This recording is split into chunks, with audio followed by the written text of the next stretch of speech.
This podcast is brought to you by Spotify for podcasters. Have you yourself ever wanted to become a podcaster? Well, Spotify makes it simple and easy to do so. You can record, edit, and even distribute your podcast straight from their app. The best part? It is absolutely 100% free. Visit their website, podcasters.spotify.com, for more details and download the app on your Apple or Android devices today to get started on your podcasting adventure. That's Spotify for podcasters.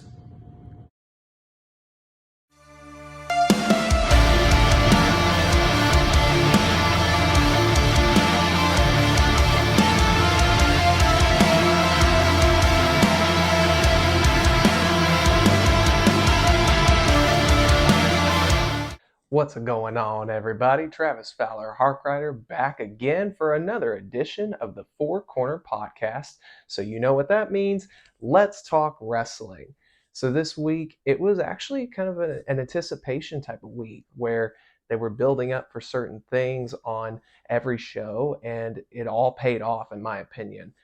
Raw was probably the most lackluster of the shows, and I don't mean that in a bad way, just it wasn't the one that got me as excited. Um, the Backlash card is coming together, and I gotta say, it doesn't feel like a huge show, but that doesn't mean it ain't going to be, nor does it mean it's not going to be a good show. But I'm just not as excited for Backlash as I've been for that specific pay-per-view or premium live event, if you will, in previous years. But that's okay. I still think it's going to be a decent show to watch. Of course, Raw had the Bad Bunny Damian Priest collision at the end of the show that led to us getting the announcement that it's going to be Bad Bunny versus Damian Priest in a street fight, which a lot of people didn't see coming, as it was rumored that it was going to be a tag match with Bad Bunny and Rey Mysterio taking on Dominic Mysterio and Damian Priest, and that's not what we're getting. So it'll be pretty interesting to see how everything turns out for that match going on. And of course, they continue to build the Cody Rhodes Brock Lesnar match, which they're going to have both guys on Raw, which will be the conclusion of the draft. And we'll get to that here in a minute. NXT's Spring Break-In was pretty fun. Of course, Carmelo Hayes and Grayson Waller stole the show, in my opinion, with their match. That spot of the rolling stunner with Carmelo Hayes coming off of the middle rope and getting caught by it was absolutely amazing. AEW had a lot of decent surprises as well. Of course, the main one being Roderick Strong showing up to save Adam Cole. And no surprise here, Jade Cargill is continuing her TBS title reign, which I think a lot of people, including myself, are starting to get a little worn on that. But they're doing what they're doing with Jade, and she's getting better a little bit day by day in the ring. Her character work is flawless. I think she has an unbelievable character. Just needs a little bit of polishing on the in-ring stuff. Also on that same show, Orange Cassidy and Bandito pulled out a banger match. For me, one of my favorite parts about Dynamite was the Jeff Jarrett versus Dax Harwood match. I even did a short earlier this week if you followed the channel, and if you don't, you should be, where I actually was thanking Dax and Jeff for that match because it just reminded me of an old school Southern wrestling feel, and I love that. Thank you guys again for putting on such a stellar match. I really did enjoy it, and it continues the story of the tag titles of FTR and Jarrett and Jay Lethal. We'll see how Mark Briscoe fits into that. Impact also pulled out another banger show, which, by the way, if you're still not watching Impact, do yourself a favor and start tuning in. They have some of the best consistent booking, and their character work is great. They have a lot of diversity when it comes to characterization, from the design being this sick and sadistic team, which they took on ABC, which is the Austin Bay connection. And that is Bullet Club representatives also, by the way. ABC is just a fun tag team. Their match was great. Deonna Purrazzo is a wonderful representative for their Knockouts division, and so is Jordan Grace, which those two are set to collide at the next Under Siege event for Impact. And if Deonna wins that match, then Jordan is not allowed to have another Impact Knockouts Championship match as long as Deonna is champion. Both have been stalwarts for the Knockouts division over the last few years, so it's great to see them interacting again.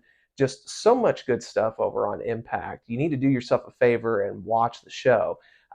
There is something, though, I will bring up here in a little bit about Impact and WWE that I think is kind of funny. So we'll save that for just a little bit. And then on SmackDown was the beginning of the draft. And the draft has already shown some possibilities that are going to take place. If you followed my short earlier this week talking about who I believe the next, or I should say, the first new World Heavyweight Champion would be, there's two guys that were drafted over to Raw because now we all know that the world title is going to be a Raw exclusive championship since Roman Reigns was drafted over to SmackDown. And I very much do think that the two possibilities that I listed out as part of the four original ones do have a good shot of actually getting the title reign. We'll see on Monday as to whether or not one of the other options I picked is still in viable contention, because one of them is not. We'll get into that here in just a moment. The tag title match to cap off the draft show was amazing. I'm not surprised. They put on a great match, the Usos, Zayn and Owens did, and it's just continuing the story of what's going to happen with the bloodline. So all stuff is really good. It was, again, just like an anticipation week, all building for the draft, at least on the WWE side, and I think it's paying off. We'll see the draft conclude on Monday, and I really can't wait to see where some of the top names are going. Of course, on SmackDown, we saw names like the Bloodline, which was oddly only consistent of Reigns, Sikoa, and Heyman. Of course, they stayed on SmackDown, and then you've also got the OC, where AJ Styles made a comeback, and that was fun to see. There's a lot of possibilities, and they really teased us with a Viking Raiders OC tag match, which I hope comes to fruition sooner rather than later. Damage Control is over on SmackDown. Street Profits are now on SmackDown. Bobby Lashley, who was one of the four guys I thought could be world champion, was drafted over to the blue brand now. And really, SmackDown was a dominant faction tag team draft last night. They also drafted Isla Dawn and Alba Fire from NXT, which I was extremely happy for because I love their gimmick. That also plays into what I was talking about with Impact, and I'll discuss further here in just a moment. Raw, on the other hand, is a little light when it comes to the draft. Cody Rhodes is still there on the red brand, which is great, and I've already seen people complaining about how can Cody and Roman get back together? There's a whole year of WWE left to go before we get to WrestleMania 40, which is the rumored main event, Reigns and Rhodes, the return match. Some want that for SummerSlam. I'm not mad if they want to draw it out a year. It is a little risky, though, because anything can happen to either guy between now and then. So fingers crossed for the best of luck that nothing does. Um, Aside from Cody Rhodes going over to Raw, you got NXT call-up Indy Hartwell going over to Monday Night Raw. There's a lot of good things going on for the red brand. Matt Riddle was still going to remain on Raw. Um, One of the shockers, I got to say, was Bianca going from Raw to SmackDown. I don't know where that's exactly going to leave the Raw Women's title. We'll see maybe next Monday. Maybe we'll find out after Backlash. It all just kind of depends on what goes on over the next week. Becky Lynch is going to stay over on the Raw brand. I can only hope, and I'm pretty confident to say, that Seth Rollins will stay on Raw as well, but we'll find out on Monday along with several other guys. So honestly, fun week of wrestling. But let's talk about the new World Heavyweight title. First off, I love it. I love the title design. I love that it's a combination of the current WWE and Universal title design combined with the big gold belt, which is my favorite championship. As you can tell, I'm a WCW mark still to this day, and the company hadn't been around since 2001. I love the updated version of it. I think it's great that they still have the side plates on there. It does kind of remind me just a tad bit of the AEW world title, but that's not that big of a deal because to me, Big Gold came before AEW, and this updated version of it to me is a chef's kiss. I talked about the four people that I thought could fit as the new world champion. That four was Bobby Lashley, Drew McIntyre, Seth Rollins, and Gunter if things go the way that they should when it comes to putting him as the champion. Of course, him being the Intercontinental Champion right now, I feel like he needs to lose that before they can even talk about something like that. And now Imperium is over on Raw, which I think is excellent as well. Drew McIntyre being over there makes him a viable contender, and this could also lead to a heel turn since there's been apparently some frustration for creative on Drew's side.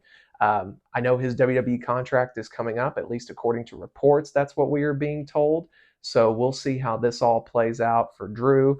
I think him being world's champion could be a great thing. Seth Rollins is definitely a top candidate for that prize. The one person that needs to stay away from that is Cody Rhodes, though. At this point, if that is going to be the WrestleMania plans of Rhodes versus Reigns rematch for the title, you need to keep Rhodes as far away from that title as possible, because if he wins it, it really is considered by what many have called a consolation prize for Roman being champion this long. And I don't think Cody deserves that. I think they need to keep Rhodes away from that championship to make his hopefully eventual title win at Mania 40 if things go well. And if that is the plan going forward, they need to keep it special. Of course, they could have just, not had this problem and made him champion on night 2, but that's an argument that everybody's going to talk about probably up until WrestleMania next year if this all goes the way that it's rumored to go.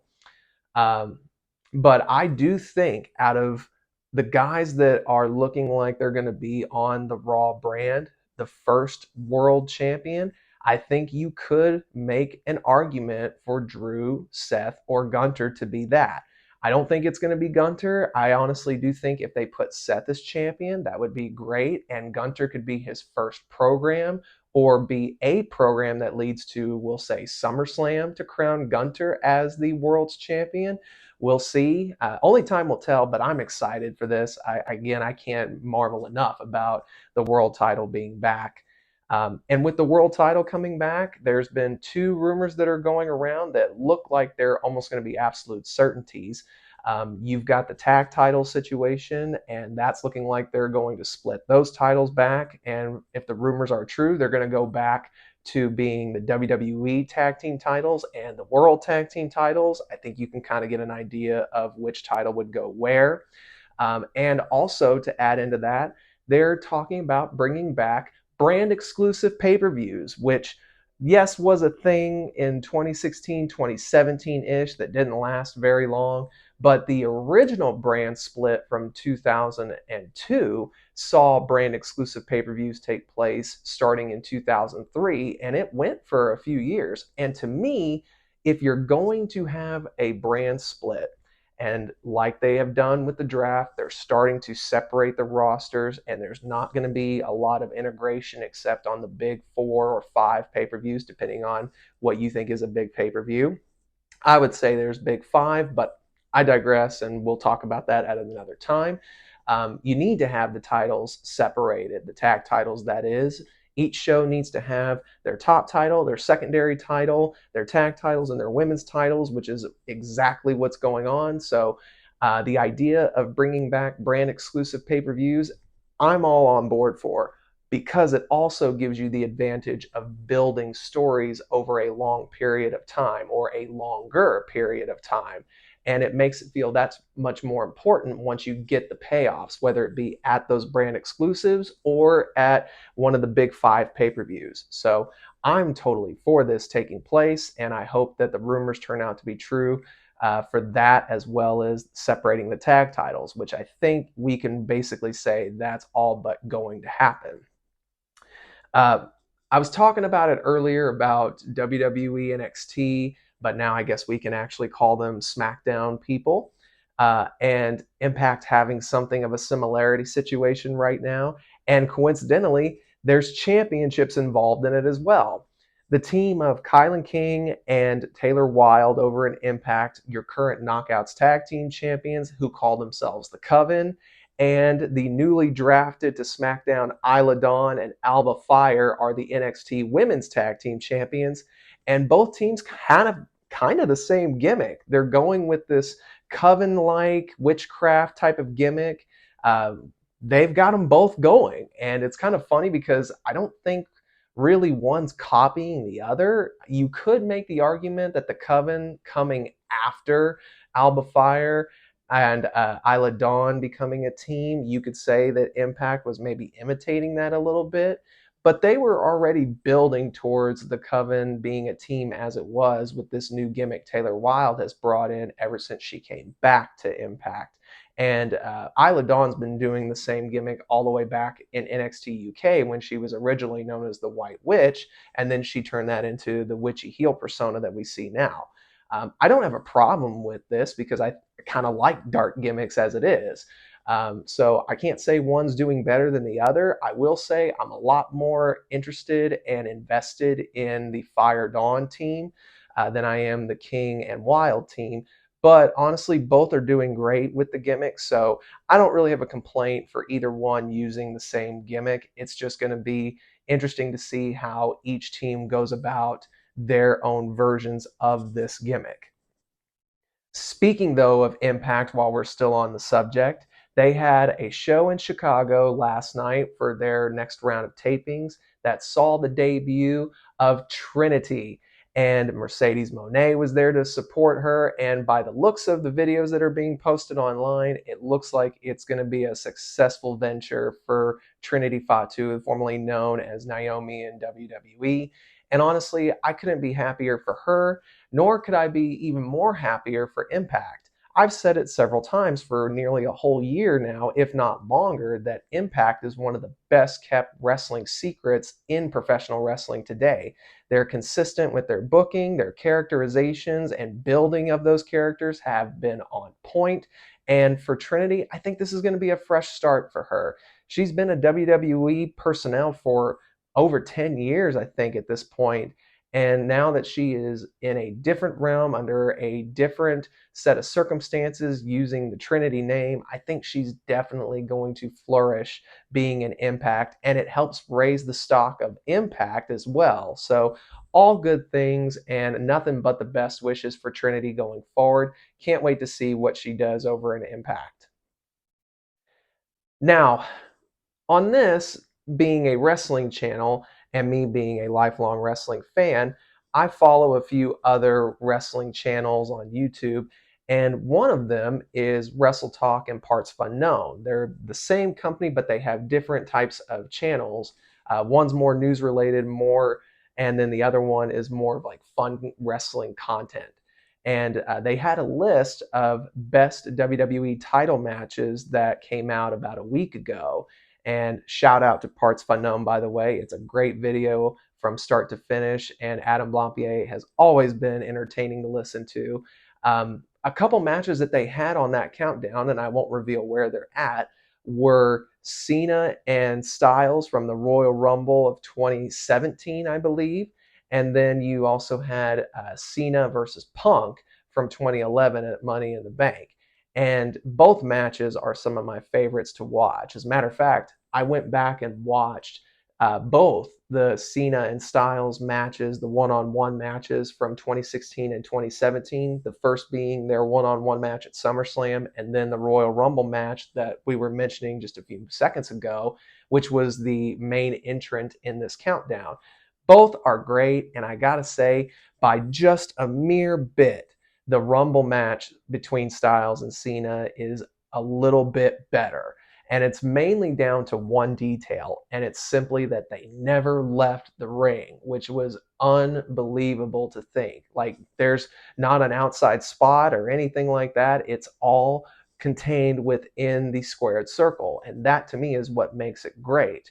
The Punk and Cena match speaks for itself. If you were a fan back then, or even if you weren't a fan back then, you were drawn back into wrestling because of that storyline.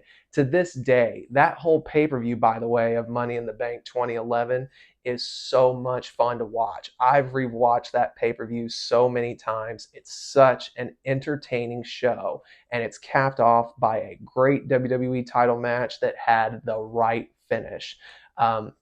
Both of those matches, Cena Styles and Cena Punk, are amazing. And if you haven't watched them in a while, do yourself a favor and just go watch some good old fashioned wrestling because it really will entertain you for the length of time of both matches. Also, on another channel that I follow about wrestling, Cultaholic, they had a countdown of some of the best but short careers in professional wrestling. They called it short but impactful careers. And there's two guys that were on that countdown that I can remember just thinking, man, they've got it. And it's disappointing, especially on one aspect, that neither guy made it to a top tier level of being a champion because they both had the credentials to do it. The first guy was Sean O'Haire, and I was a Sean O'Haire fan back when he debuted in WCW with Mark Jindrak, and then later they would join a faction called the Natural Born Thrillers. But I was always a Sean O'Haire guy. I was a WCW fan for many a years. As a matter of fact, it was the only wrestling I was allowed to watch during the Attitude Era because my mom didn't appreciate the content that the WWE was putting out back then. So I saw Sean O'Haire from his debut up until he even came into WWE and then eventually would leave WWE. It's sad that his life unfortunately ended due to suicide, but I do think that if circumstances would have been slightly different and if creative would have been just a little bit better for Sean O'Haire, we would be having a much different conversation about his career overall. His devil's advocate gimmick is still a fun gimmick that fans still remember to this day, and I wish WWE would have expanded more on that and given it more of an opportunity. But yeah, I was always a big Sean O'Haire fan, and I wish that we would have seen bigger things from O'Haire. But a guy that I really think was a missed opportunity for both Impact and WWE, even though Impact, back when it was TNA, was this close to capitalizing on that potential, was the alpha male Monty Brown, or as he would also be called in WWE, the alpha male Marcus Corvan. Of course, Monty Brown being his real name just sounds much better anyway, but I digress. Little details. Monty Brown was so much fun to watch. He had charisma like nobody's business. He could cut a promo just so fluently, and he made you excited to watch him. His finishing maneuver, the pounce, was amazing. I love watching video compilations of that finishing maneuver. And all it is just a simple football tackle, essentially. Not like the spear, but man, when he used to hit people, some people would fly, and it was amazing because he could also hit it from out of nowhere, which made it that much more believable, especially since he was a former NFL player. He really was a guy that I wish would have been a world champion at some point in time.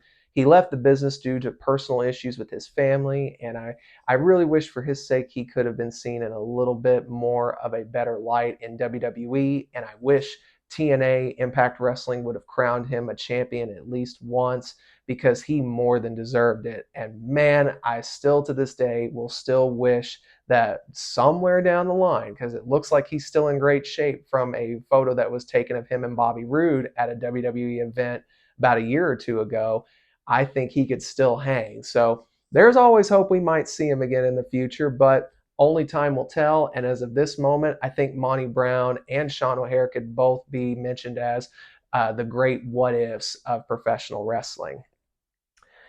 Last thing I wanted to talk about is something that made a lot of headlines for the day that it was posted. Chavo Guerrero was getting a lot of attention on himself because he displayed what every wrestler should aspire to be on Twitter. He was showing what you could do with Twitter if you actually took it and used it for the potential that it has as a professional wrestler. He made a tweet talking about Rey Mysterio basically pimping out the Guerrero name, and he was like, no, we don't need you. You don't need to keep his name alive. We're doing just fine, basically. And he went on to say if Rey really cared about Eddie, he would donate the money made from Eddie's name and his merchandise to some kind of charity. He also went as far as to say that him and Eddie, Rey and Eddie, were not friends in real life. I mean, there was so much that came out of a couple tweets that it got a lot of people, including myself at one point, of like, man, is this legit?